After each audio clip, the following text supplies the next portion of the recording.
আসসালামু আলাইকুম সবাইকে। আশা করি আপনারা সবাই অনেক ভালো আছেন। তো আপনারা নিশ্চয়ই দেখতে পাচ্ছেন আমরা সকালবেলা নাস্তা খাওয়ার পরে সুন্দর করে লাগেজ চেক ইন করার জন্য দিয়ে দিচ্ছি। এখানে লাগেজটা ওয়েট করা হচ্ছে, মাত্র 14 কিলো ছিল। যেহেতু আমি এত বেশি জিনিস নিইনি, আমাদের শুধু কাপড় ছিল 3 জনের, 5 জনের। তো এর কারণে ওয়েটও বেশি হয়নি।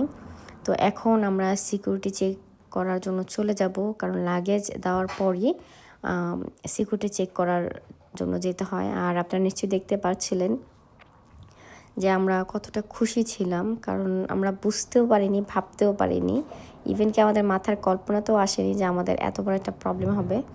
তো নর্মালি যে দিক থেকে যাওয়ার কথা ছিল সেই দিকেই আমরা যাচ্ছিলাম। তো এখানে সামনে দিয়ে যাওয়ার পর এখন হচ্ছে আমাদের এন্ট্রি করা হবে। তো আমরা অনলাইনে যে টিকিট কেটেছিলাম সেখান থেকে আমাদের বোর্ডিং পাস দিয়ে দিয়েছিল। তো আমরা একটা একটা বোর্ডিং পাস স্ক্যান করে তারপরে একজন একজন করে এন্ট্রি করছিলাম। আর এই লোকটা খুবই ভালো ছিল, বাট আসলে এয়ারপোর্টে সবাই সবসময় ভালো হয় না।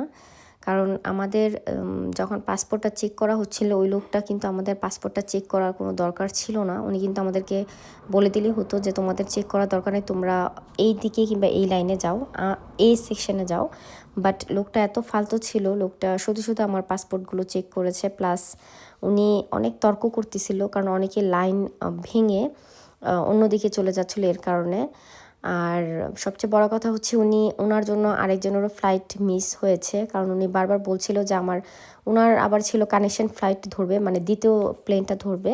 তো উনি বলছিল যে 10 মিনিটের মধ্যে ওনার প্লেনটা ছেড়ে দিবে, বাট উনি যেতে দেয়নি। উনি বলেছে যে আপনাকে সিকিউরিটি পাস করে যেতে হবে। উনি ইচ্ছে করলে কিন্তু ওই লোকটাকে আগে একটু চেক করে তারপর পাস করে দিলেও পারতো, বাট উনি বললো যে না, আপনাকে লাইন ধরে দাঁড়িয়ে তারপর আপনাকে চেক ইন করাতে হবে, মানে কানেকশন ফ্লাইট ধরার জন্য। তো যাই হোক, আসলে কিসমতে থাকলে যা হয় আর কি, অন্যের দোষ দিয়ে আর কি লাভ। তো এখানে দেখতে পাচ্ছেন আমরা সিকিউরিটি চেক করব। তো এখানে আসলে সব কিছুই চেক করা হয়, সব ব্যাগ, তারপর হাতের ঘড়ি সব কিছু খুলে রাখতে হয়। আর এখানে আসলে পানি, তারপর হচ্ছে লিকুইড জাতীয় কোনো জিনিস রাখা উচিত না। তো আমরা চেক করে বের হয়ে গিয়েছি। আর এখন আপনারা নিশ্চয়ই দেখতে পারবেন আমরা যাচ্ছি হচ্ছে বি সেকশনে। এই যে মাথার উপরে এখানে বি লেখা ছিল, এই যে নিশ্চয়ই দেখতে পেলেন, এই যে বি, গেট বি।